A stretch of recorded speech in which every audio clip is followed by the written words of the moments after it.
Hey guys, Paul with Team Fat Boys and Casey. What? How do you say your last name? I keep forgetting it. Grzelak. Grzelak.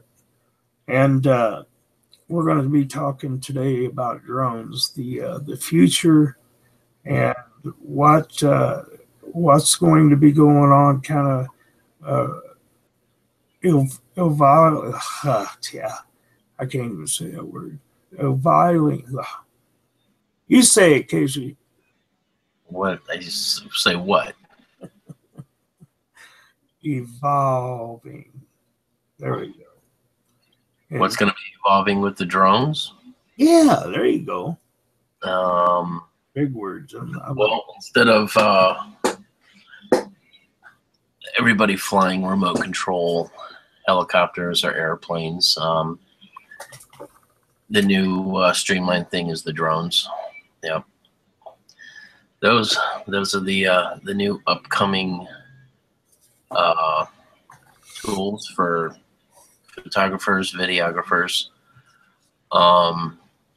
sportsmen, people using them for hunting,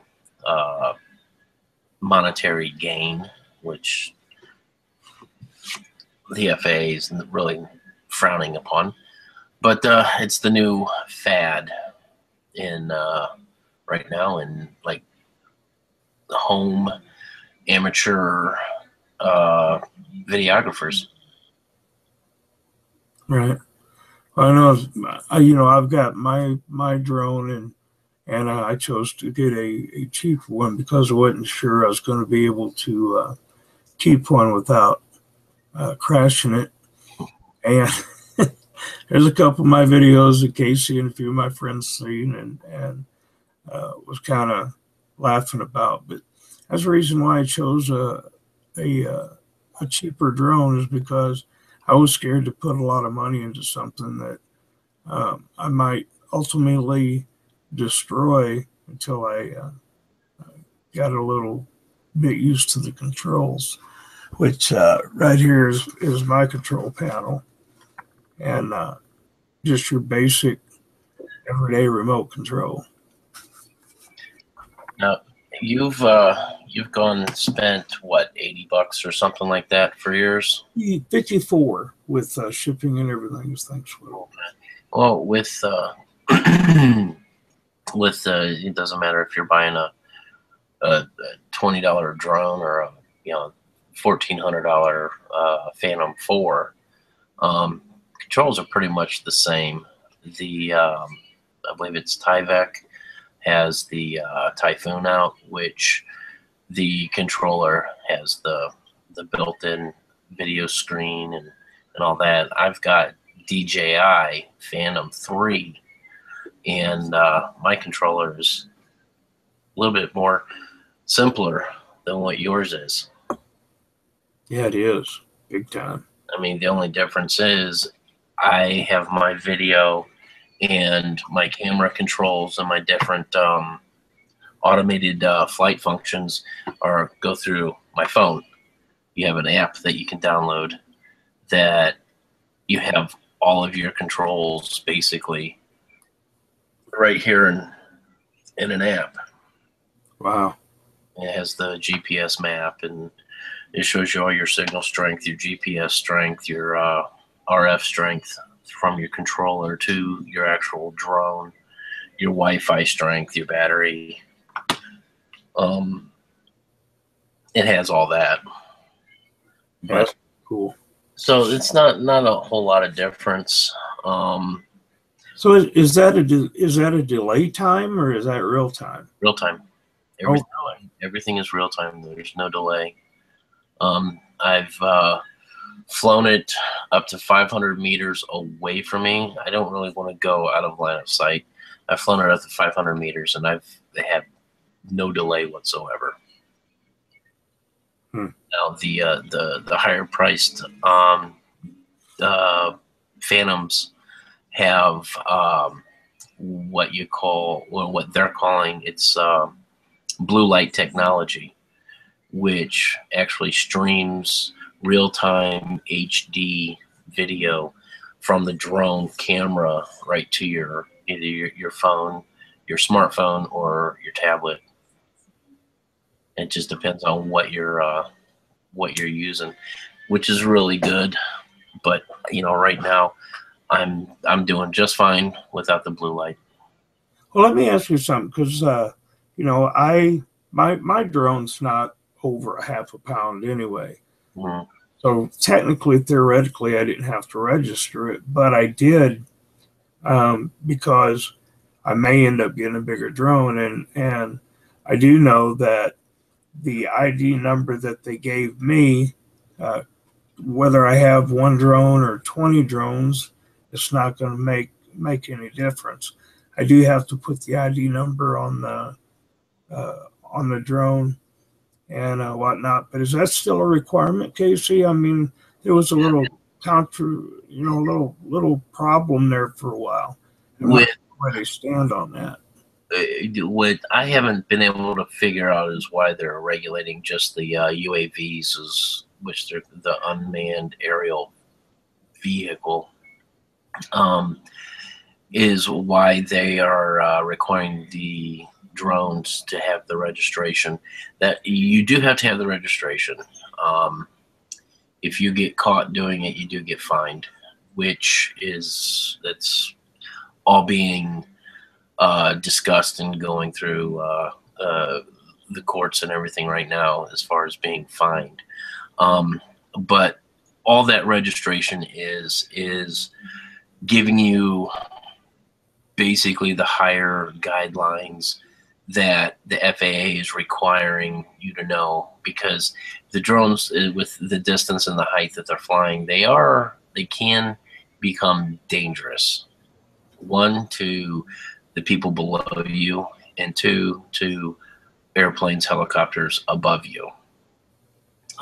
You couldn't imagine your drone being under half a pound, what kind of damage that could do to an actual jet. If that thing got sucked into the intake of the jet engine, it could cause problems. Same with the helicopter, it could potentially cause the helicopter to crash, the airplane to crash. So you going and registering, you have to go through and read the guidelines and stuff, pay your $5. They're not going to charge any higher than $5. Hobbyists only have to do it every 3 years. So to be okay with the FAA and any of the other law enforcement that are going to decide that they want to stick their noses into flying the drones, into the drone world, I've lost my train of thought. I got a couple things. Is number one, the next thing they're going to do is insurance. It's coming. There already is. One thing that that I would be curious to find, and I haven't found anything really on it, but with the FAA regulating all the rules and regs, that probably pretty well limits what police officers can do, as far as federal government rules. And I just find that.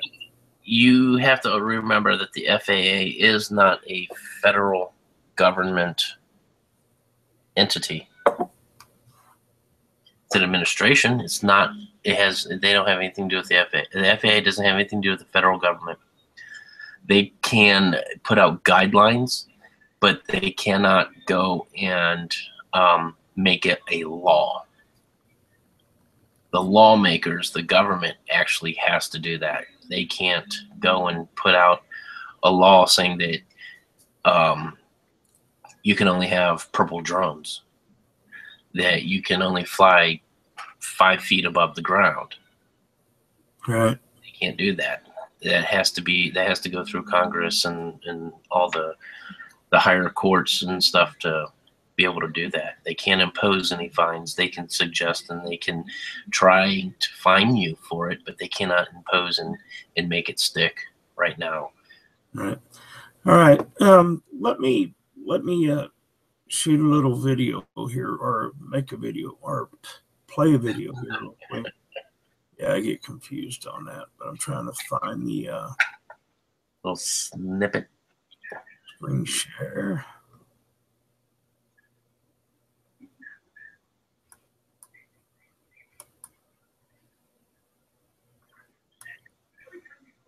Well, it's not letting me share. Huh. It's not letting me share the screen there. Can you share it from your end? Give me a second.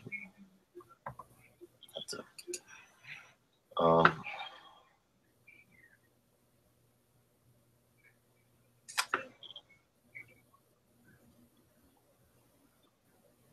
It's, I thought I could, but it's not going to let me share squat. Give me a second.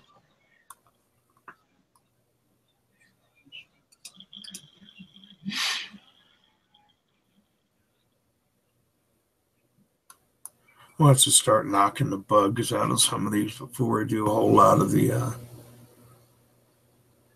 videos. I normally don't have a problem with it, but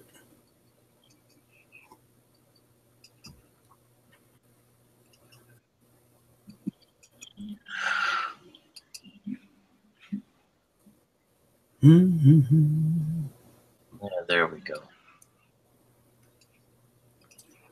Okay, we're going to try to share that video real quick, and I'll be quiet so you can talk through it. Okay. Well, it's not. Oh wow.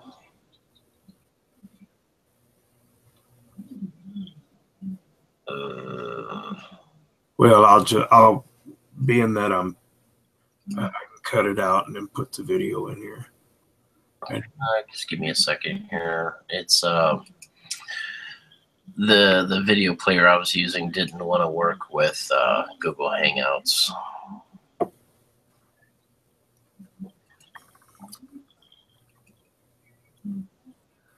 Ba ba boom ba ba ba ba ba.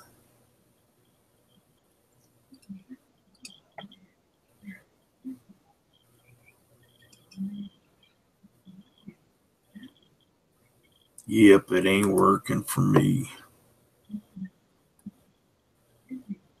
Usually I don't have a problem sharing anything.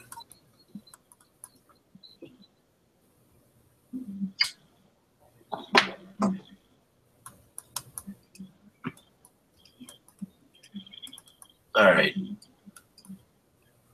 This video. Okay.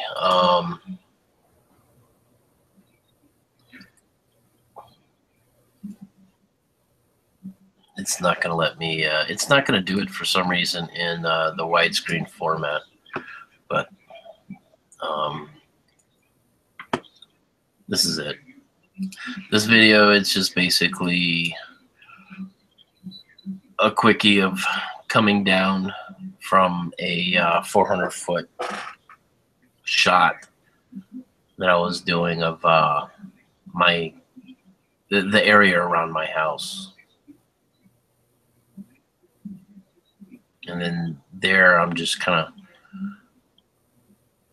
looking at a stream. I was thinking about flying up.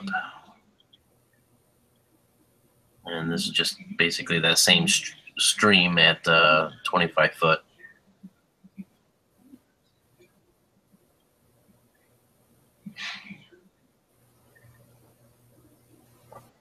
Now my drone will shoot in 2.7K format. Yeah, 2.7K. So it's kind of in between the 1080p and 4K video.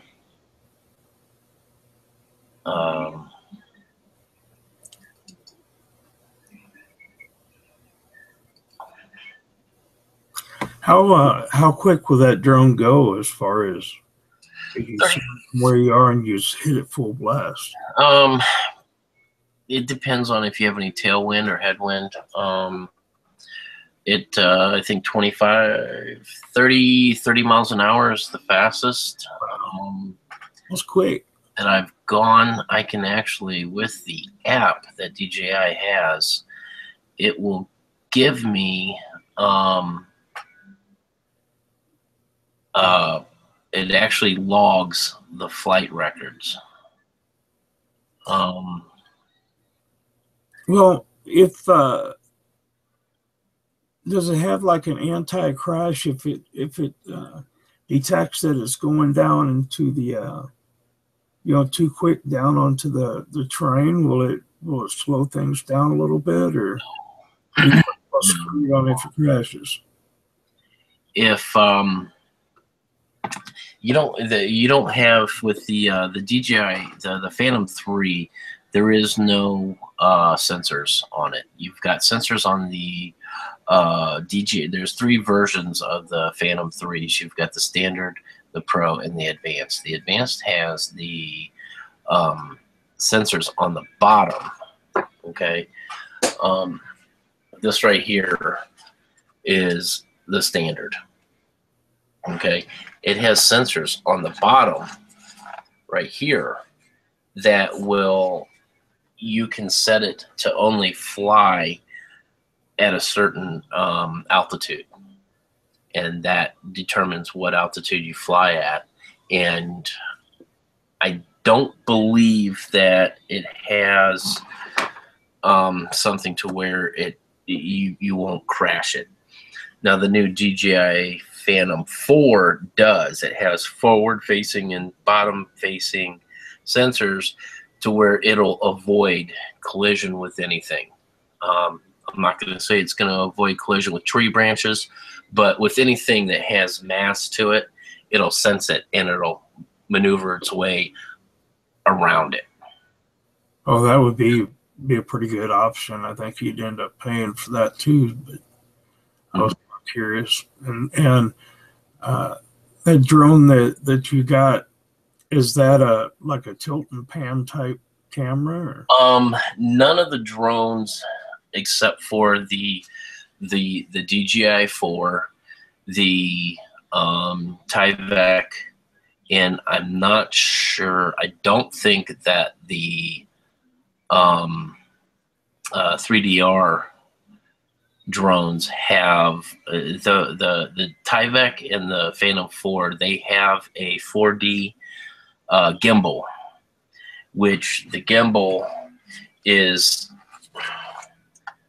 this piece right here that holds the camera, which is right there, which holds it. Now I can't, you can see the distance that the camera actually will rotate.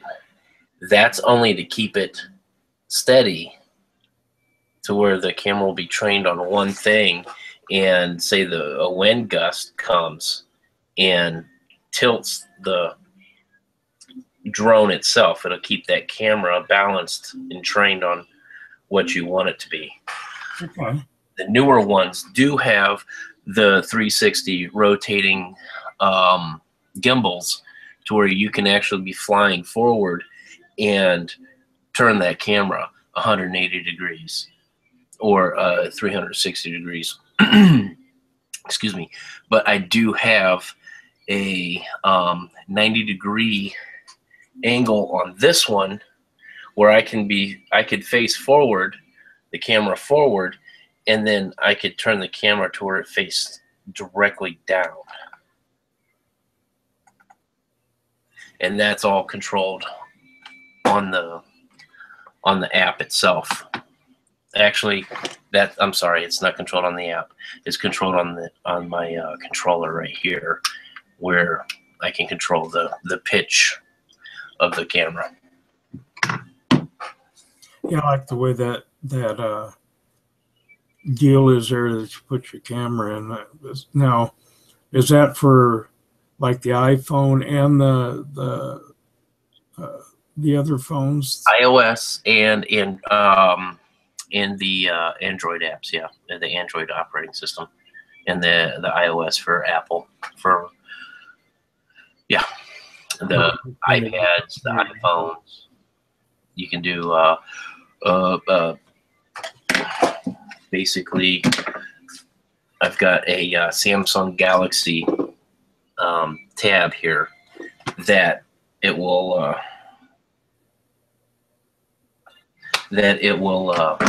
control it also. It seems like there's a lot of stuff coming in with the other drones, and I think that I'm probably going to go ahead and gamble and get one when I come back from my trip. But I would.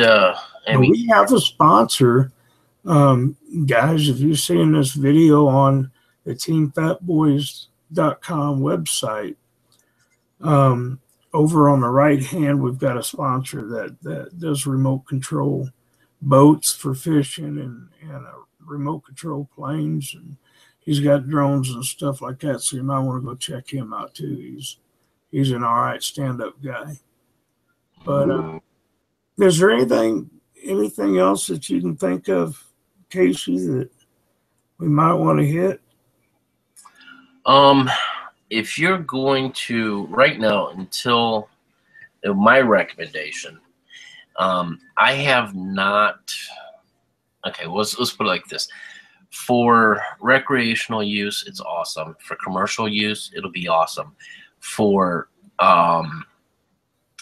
fishing, the practical uses of it for fishing will vary. The practical uses on it for hunting, I would imagine for hunting, it would probably be illegal.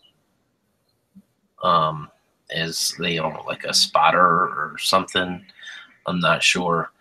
But for fishing, I'm not sure how, other than recording yourself fishing at a distance or at a certain elevation, what a drone would be able to do as far as helping you with the fishing aspect of it. The fishing aspect is just strictly for the remote control boats he has. Yeah. But no, if you're gonna use it, okay, you're gonna get a drone, you're gonna fly it, and you have your own podcast or your own vlog or video podcast.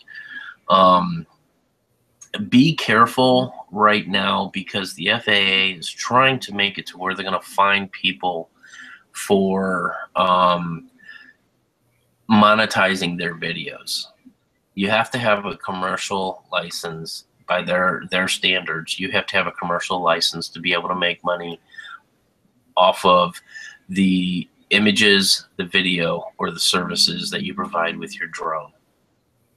So I just tell them it was out of a damn airplane or a helicopter, and they ain't got a no squat. Well, still, when you do that, you have to have a commercial license to do that. Yeah. I don't know. But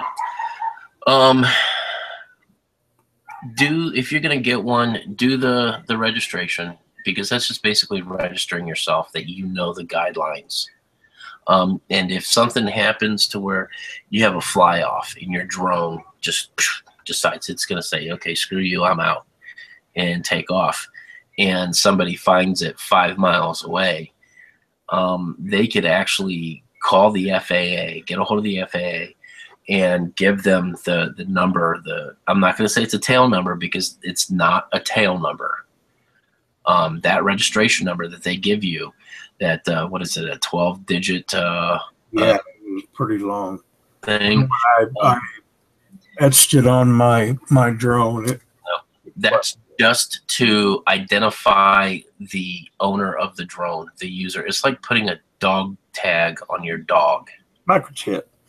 That's basically all that is they'll be able to call like the police department. The police department will get a hold of the FAA when they see that there's a registration number, and then they'll be able to get the actual address, name and address of the owner of it. Yeah, it's a 10-digit number, and you know what's funny? And I just noticed here on my in the middle of my number, it's got PREY. Pray. That is freaking cool. Yeah, I haven't marked mine yet. I haven't put my registration number or anything on it yet.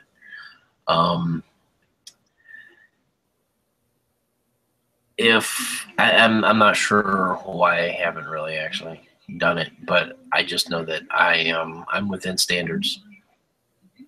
There was nothing that said that I had to have it on my drone, but I do have it.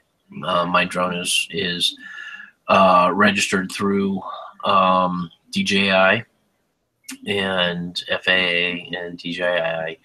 They are intertwined. My flight log actually is logged. There's a couple different apps that you can get that I recommend you get for your phone for flying. One's called Hover, and what this app does, I'm not sure if it's available for Android or not, but I'm almost positive. It's called Hover. What it is it will give you your forecast. It'll give you your KP index, your visibility, how far you can see, your precipitation. It's good for it would be good for actual pilots too, but right now it's geared more towards drones. And it will actually give you the no-fly zones if there's a restricted area that you cannot fly. Like you're not supposed to fly within 5 miles of an airport. It'll give you an air map of all of your local airports and the no-fly zones. It's like you can't fly inside a national park. Right. Unless you've got prior permission from the park rangers, the park itself, any federal regulated national parks, of course, national parks can be federally regulated, but any national parks, you can't actually launch your drone from there. Yeah, I know you can't be over people either. I've seen. Well, it's not that you can't. It's all of the FAA stuff for the UAVs are a suggestion. There's no laws. You can't break any laws if there aren't any. There's no laws stating that you can't fly over a public place. There's no law stating that you can't fly over a certain area.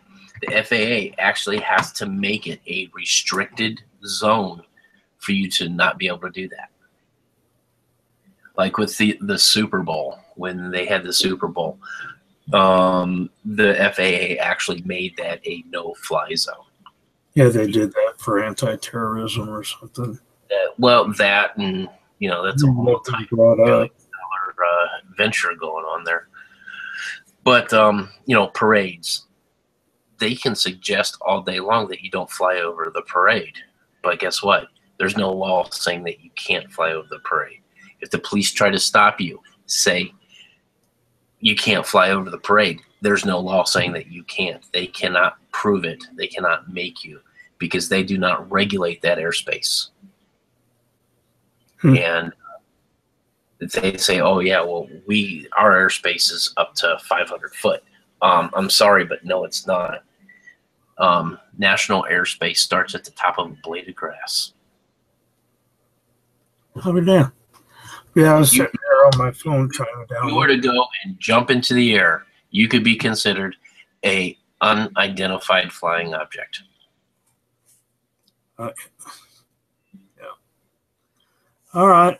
Well, I guess we covered a lot. People, if you go fly a drone or a model airplane, I suggest that you read up on anything you can read up on, because if you don't, it can cause you problems. And Also, we was talking about earlier, somebody was fined $10,000 or something.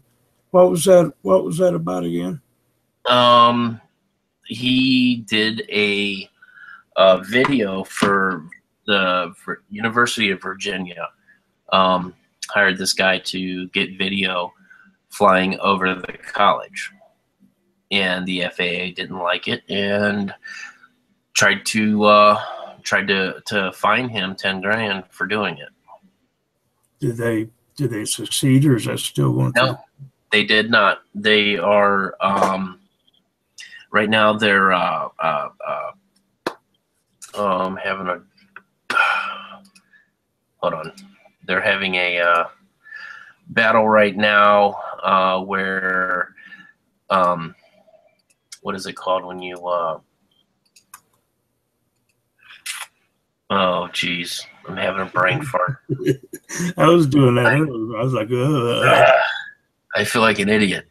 I haven't been doing a lot of these videos since I sold Catfish Weekly, so I'm kind of like getting these interviews, and I'm stumbling a little bit, but I'll eventually get it back.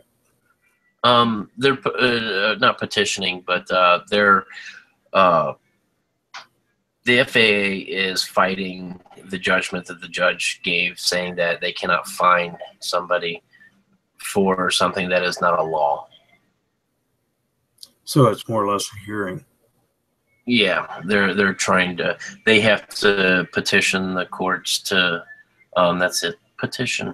But anyways, they have to petition the courts to go back and trying to go to Congress and make all these different rules and stuff. And that was back in 2014 when that actually started happening, and they're still fighting it.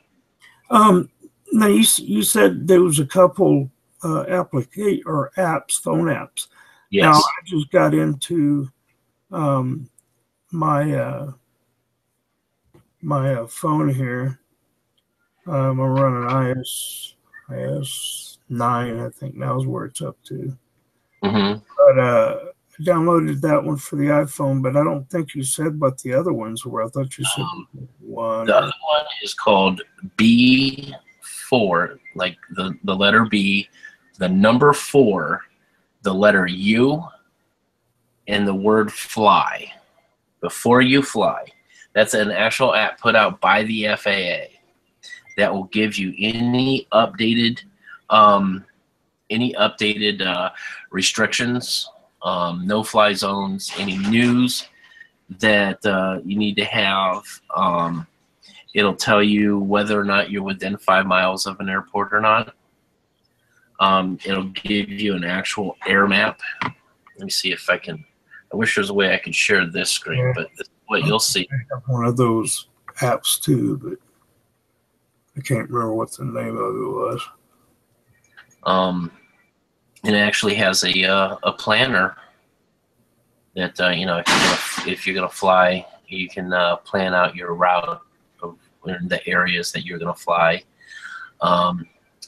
It has a list of temporary flight restrictions, a list of the national parks that you cannot fly in, and it gives you a list of your airports. Yeah, the two that I had already downloaded, one was called Drone Buddy, DRONE, Buddy, BUDDY, and the other one I had was G as in golf, X as in X-ray, _UFO. Now, those are the two that I already had in there. Those don't sound familiar, and I haven't heard about those. And I go through a lot of forums, a lot of the Facebook groups and pages for drone flight, and these the two that I mentioned, the hover and before you fly, are pretty much the most popular ones. And from what I've seen, the better to use for the flight itself. It's let me see. Yeah, the one that I would recommend that you have is probably going to be the before you fly. That's really good if you're going to a lot of different places. The hover one is really good for the gives you the KP index, and because the temperature, the wind, and of course the KP index all play a lot in your flight. The KP index messes with your GPS and your signal, actually, from the controller to the drone itself. Well, what kind of gasoline do you put in it? Um, you're I haven't had a lot of sleep, so I'm kind of punchy. uh-huh. But yeah, it's not bad. I mean, it gives you your wind speed, give the direction. It's all in real time also. Well, I'm gonna buy another one, but this one here has been wrecked beyond repair. I think it's blown in so many trees and yeah. Now, does it fly like a like one of those little It those little flies like a helicopters? flies like a Volkswagen with wings. Just Wow. So when you let up off of the controller, it just keeps going. yeah, It doesn't stop and hover. yeah, pretty much. That's the good thing about mine is when I'm full forward, full throttle forward, going hauling ass, I let go of that controller. That sumbitch stops and it hovers. It doesn't go anywhere until I push the button to go again. That's cool. That's really cool. Now it doesn't do any flips or twists or anything like that. It won't do barrel rolls, but I'll tell you what, if you want to get up to 400 foot, it'll get there quick. Yeah, buddy. Okay. But, I'm hoping to be able to get more video. We're running. I'm running really long here, so Okay. I'm going to cut the video where we sit at. But guys, read up what you can read up on. Ignorance of the law is no excuse, and they will use that to their advantage if you don't know what you're talking about. So until next time, keep it safe.